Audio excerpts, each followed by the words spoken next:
Where will you find us camping now?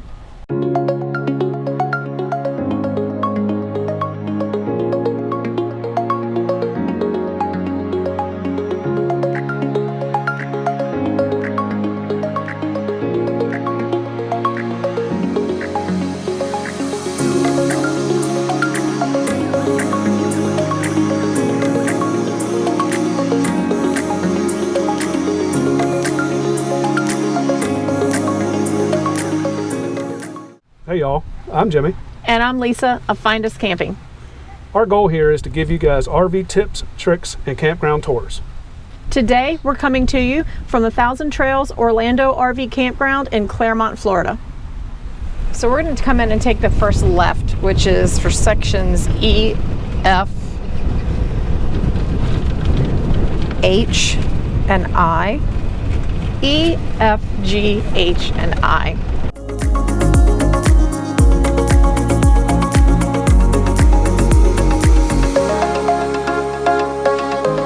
These sections are a mix of standard 50 amp sites, premium 50 amp sites,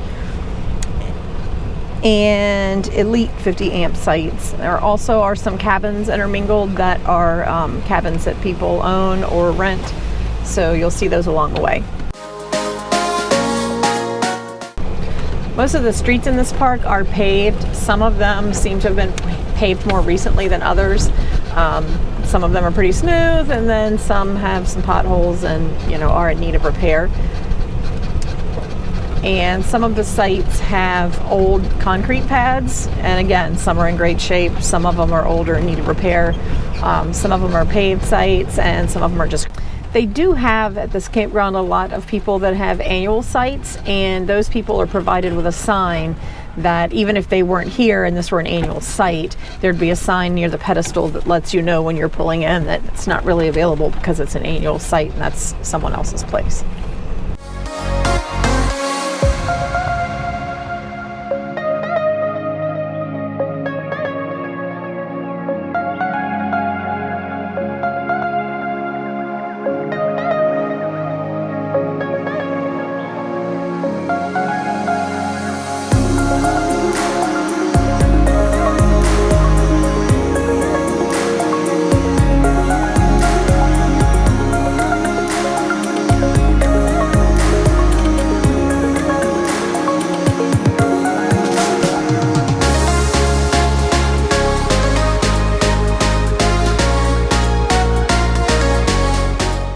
As we come to this intersection down here, to the left is going to be section I, which is a lot of cabins. There are a few RV sites, but it's mostly cabins down there, so we're not going to go down there.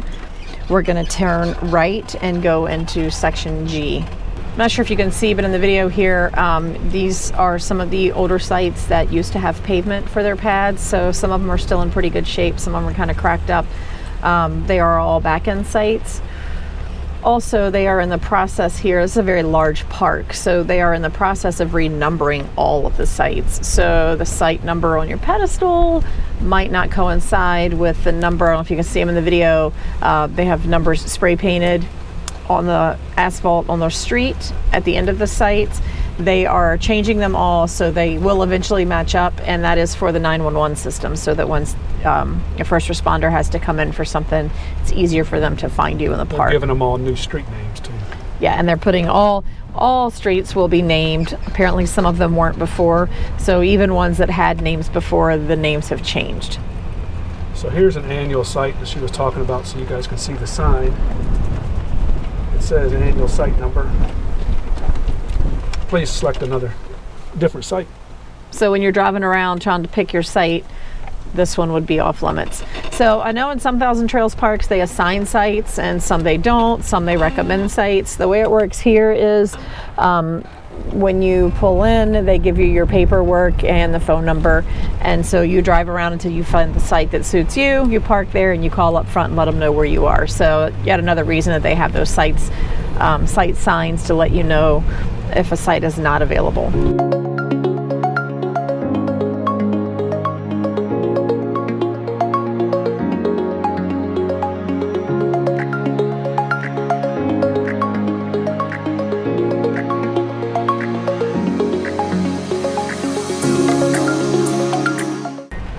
So for those of you that have been here before or have seen videos or heard people talk about being here before and talk about the cattle that were in the field that backed up to the campground, over here to your left is where the cattle used to be. Apparently that farmland has been sold to a developer, and it's going to be a subdivision back there. So these sites will at some point back up to homes. So if you're coming to see the cattle, they're not here anymore. They're gone. You can still smell them.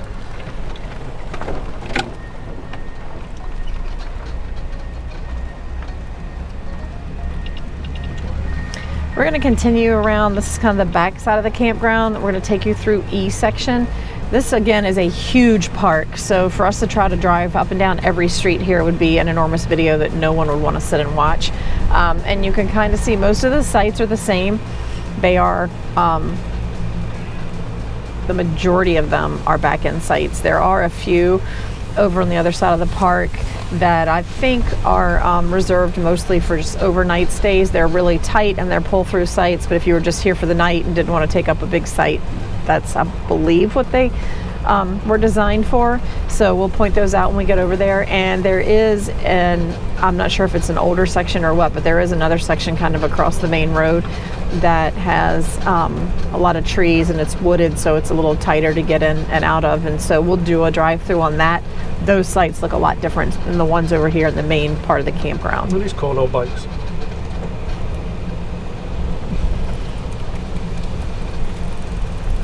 So while we're getting from point A to point B, if you guys are getting value out of these campground tours that we're doing, please give us a thumbs up so we know you like them. Comment below, has anybody been here? Did you like this place? Would you come back to this place? What did you like or dislike about the Orlando 1000 Trails? Another thing to note about this park, this bathhouse that we're coming up on, of course, is not one of them, but a lot of the bathhouses throughout the park also have laundry facilities in that same building. So we will get some footage of some of those. And again, they're not all that way. This one's just a bathhouse, but there are several scattered throughout the park that are both laundry and bathhouse in the same place.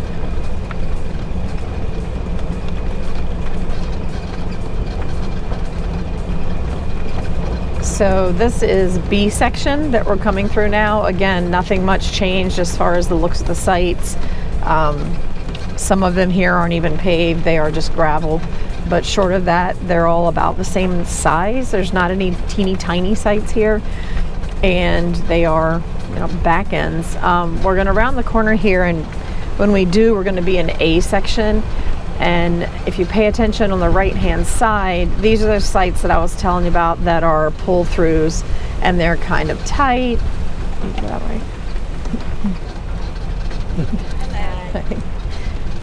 They are tight and they're at angles, but so one person would pull in on one side, one person on the other side, and you'd be right in there together. But if you were just here for overnight, that would be fine. If you're just looking for a place to park, maybe not even unhook your truck, or if you had a Class A, B, or C, and you just wanted to pull in, hook up, sleep, and pull out the next day. Here's a site for you right here. I think that's what they're designed for. We've been in these sites before, and they are pretty tight to move around in, as you can see. Yeah, and the time that they put us here, we were here just for that overnight, and they kind of directed us this way. So, again, they don't assign sites, so we didn't have to come here, but that's what they're for. Or and if anybody's looking for Lopez Party of 5 Adventures, we found them. There they are. Or if you wanted to kind of do a buddy site, these sites kind of share this triangle of grass in between them. So if you had somebody you were with, you could maybe get two of these sites and share your yard. You probably have to be really good friends with the people. Like here's 2 Class A's. They're pretty tight.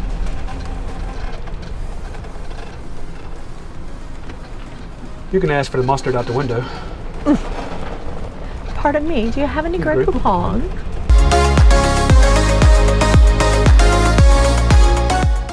Again, as you see here on the left, there are some cabins kind of intermingled throughout the campground. This is going to pull us on through the back of A section. And then once we come out of A section, we're going to head down to the lake.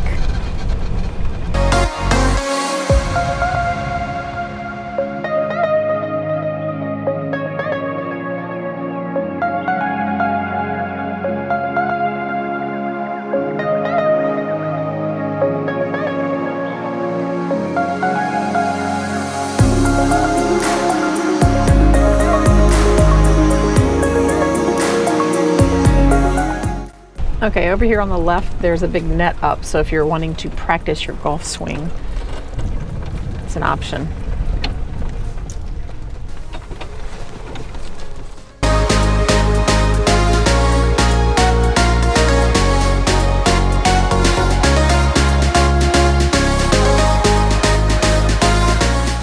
So down here at the lake, there are a couple benches if you just want to sit at the water. There's a small beach area. They have kayaks and Crocodiles. boats that you can use. I guess you just go to the rec center and check those out. And they also have alligators, which it says not to feed them. We did see one, but he was off in the distance, didn't come over to where we were, which is a good thing because I wasn't really trying to pet the alligator. And of course, you like all the wildlife. The floating dock out there, the little pier, so you can go out and fish. And then over here down this little trail is the dog park, which is kind of far away from most of the campsites, but there's plenty of room here to walk your dog without coming to the dog park. But if you want to bring them down here and take them off leash, that's an option. Oh, and a picnic table. So you don't want to pet any alligators? No. You can feed them. They have way too many teeth. And no toothbrush.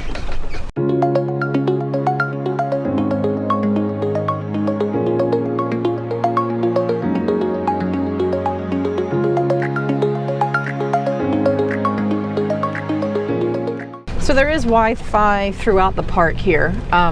It's better in some areas than others. I'm getting ready to drive you through section D, which is the, I think, older section. There's more trees and more secluded back here. So depending on your rig, you may or may not would fit. But there is a note on the map that there is no Wi-Fi in section D. So if you need Wi-Fi, regardless of how good or bad it is, section D is not where you want to go.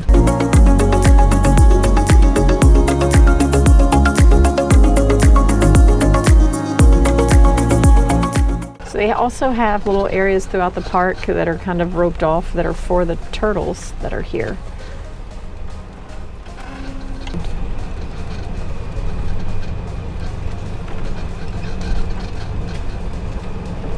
So these are nice sites back here. They're shaded, which the rest of the park, there's no shade anywhere in sight. I shouldn't say that. There are a few trees throughout the park, but not a lot.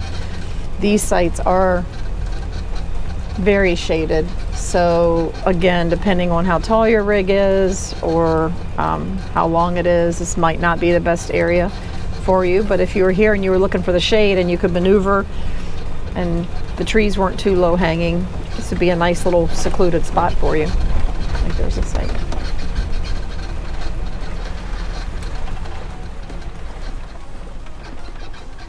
Nice and shady right there. Yep. Keep you cool in the summertime.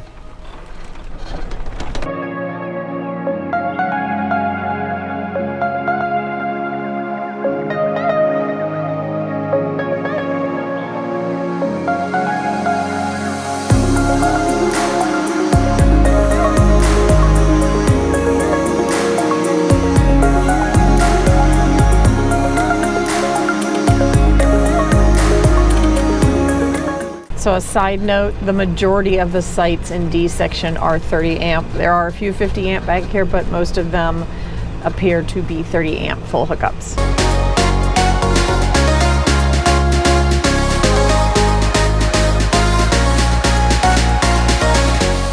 Now D section, you can keep going around and come back out on the main road, or we're gonna cut through the cabins right now.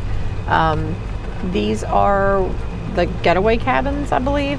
So depending on your membership, you get these free or at a discount. Not sure exactly the rules and regulations with them, but the Getaway Cabins are all in their own little area here.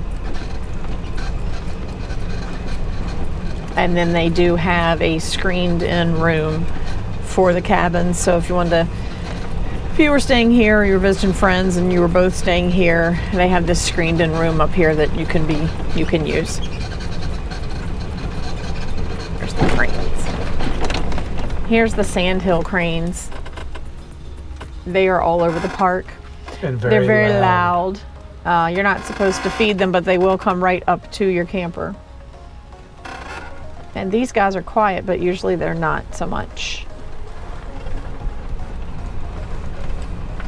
So here's the screened in meeting room.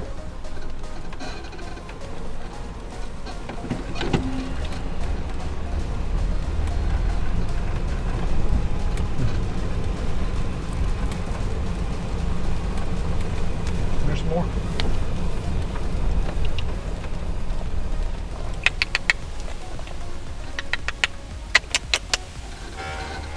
Not today, guys.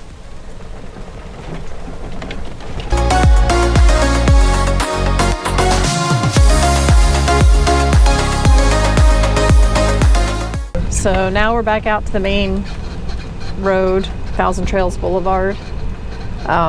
We're gonna drive through section B just so you can see that and end up at the community center. So this is C section. It's going to loop back around to the rec center. I called it the community center earlier. It's the recreational center. So at the rec center, there is an outdoor checkerboard, chessboard, basketball court. There are 2 pools. All of these are outdoor. 2 pools, a hot tub, multiple pickleball courts, tennis ball courts, mini golf. They do have a community garden area, so if you're going to be here, you know, like all summer or for a season, there's a place that you could plant your, you know, vegetables and grow your own fruits and vegetables there. There are horseshoe pits. There is a shuffleboard area. There's also trash, so we'll talk about that real quick for a minute. There aren't dumpsters throughout the park here. They are all centrally located here behind the rec center, and they are large trash compactors, and then they also have a separate one that is for recycling. So anytime you need to empty your trash, you're going to bring it up here. It could be a long way from where you are, though. But it's a good walk.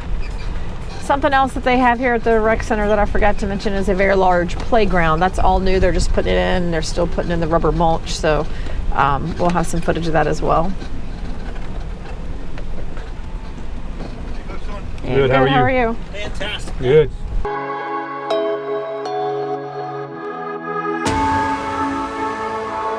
So there is Wi-Fi inside the building here in the recreational center. There's several tables set up.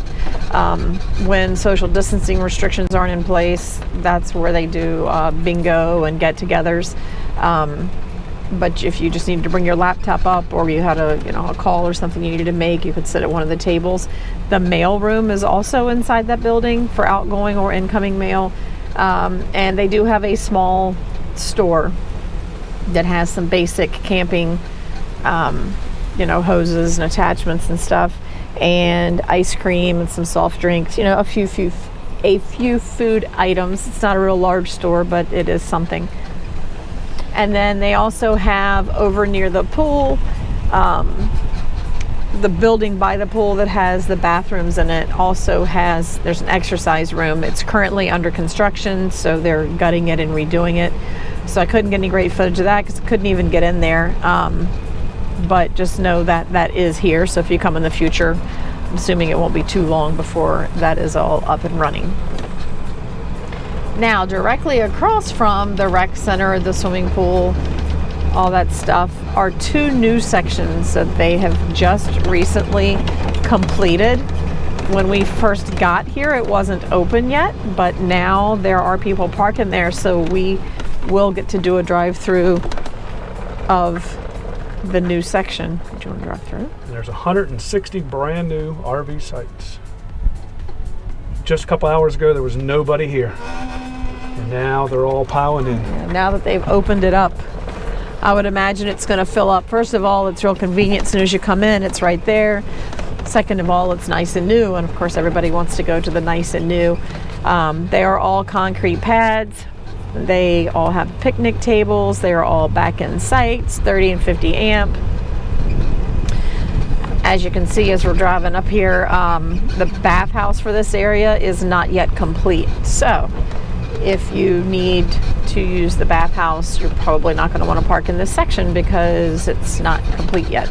One thing about this area, if you do want some shade, don't come here. Yeah, there's no shade in this section. I know it's going to be hot in here in June and July. There are plenty of trees around the outside edge, so if you wanted to back into one of those sites, you might catch some shade depending on what time of day it is. But these ones out here in the middle are pretty wide open, which has its perks. They're the nice new sites. And there is a small pond in the back of this area. These, I don't know, there's maybe 6 or 7 sites that back up to that as well.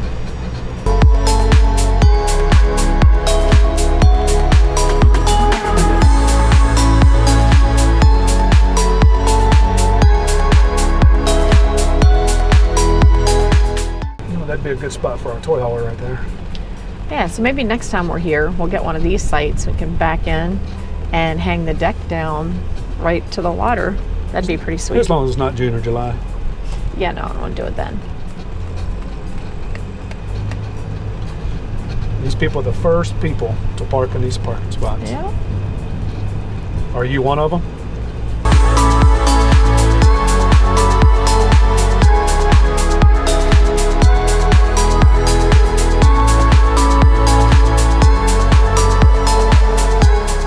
So again, our goal is to provide you with RV tips, tricks, and campground tours. So if you are enjoying that and you're finding value in these videos, please subscribe below so that you can stay tuned for the next video.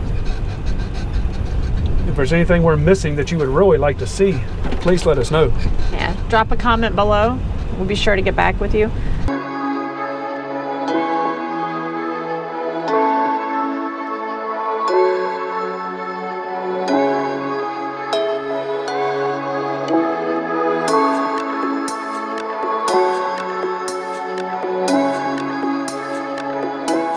So again, this is the area. To our right is the pool, to the left, the horseshoe, shuffleboard, tennis courts, pickleball courts. Everything's all right here in this central location. Don't forget about the mini golf. Yeah, and the mini golf has just recently been redone. The whole mini golf course, I guess, has recently been done for this season. Everything down here looks freshly painted. All the courts and the shuffleboard courts, the pickleball courts, everything looks like it's got a fresh coat of paint on it. And then here's the playground I was telling you about. They're still working on getting the mulch in. That's not even quite complete yet. So they're doing a lot of improvements here, which is always nice to see.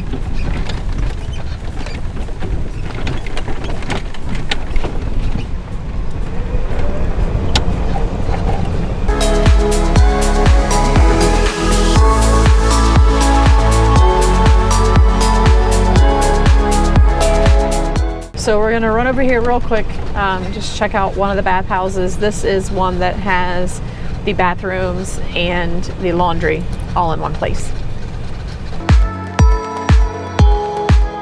So laundry here is done on a token system. I know some of the Thousand Trails parks have the cards, have an app. This particular park, their washers and dryers all run off of tokens, which they have a token machine in each laundry facility. One token is $1. A load of laundry is $3 to wash, $3 to dry. The dryers are gas, so they dry pretty efficiently. They get really hot though, so if you had something you don't want to get really hot, you don't want to hang it up. The laundry rooms do also all have washers, dryers, a hanging rack, a folding table, and an ironing board.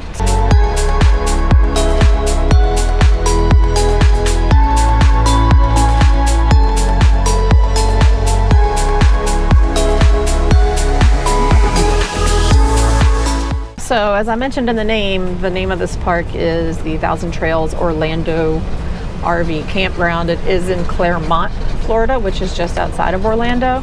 But what that means is if you're a member and you're staying here for free, it's, I want to say 20 miles maybe to Disney, SeaWorld, and of course they're all different distances, but there's Disney, there's Universal Studios, there's ESPN, World of Sports, there's all kinds of things here locally. There's plenty of restaurants, and like we went to Disney Springs one day, which is something to do with the kids that's free. It's free to park, it's free to go down and walk around, lots of neat little shops and restaurants right along the water. Disney stores, as well as ones that, you know, aren't necessarily Disney. So just a fun little area if you're looking for something to do that doesn't cost anything at all. You can go down and park and check that out. Is there anything you guys have done while you were here for us to do next time? Because we're coming back through here, so we want to have some ideas of something besides the parks. We've already done the parks, but is there anything outside the parks that we can do? And something else that's fun to do, down in the, I'm probably going to say it all wrong, but the downtown Orlando area. So the Orlando Eye, the huge Ferris wheel, they have a, don't remember what it's called, but it's also a large ride. It's a swing. It goes way up in the air and the swings go out and go around. How come you didn't get on that? It's a little high for me. And there are lots and lots of restaurants and shops and things down there that are all within walking distance. There's tons of hotels down there as well, but so it's just a cool little area that I guess maybe they've redone. I think we went the last time we were here, which was only like a year or so ago. So that's another cool area to go. You can go to dinner and then just walk around down there. Is what we did the other night.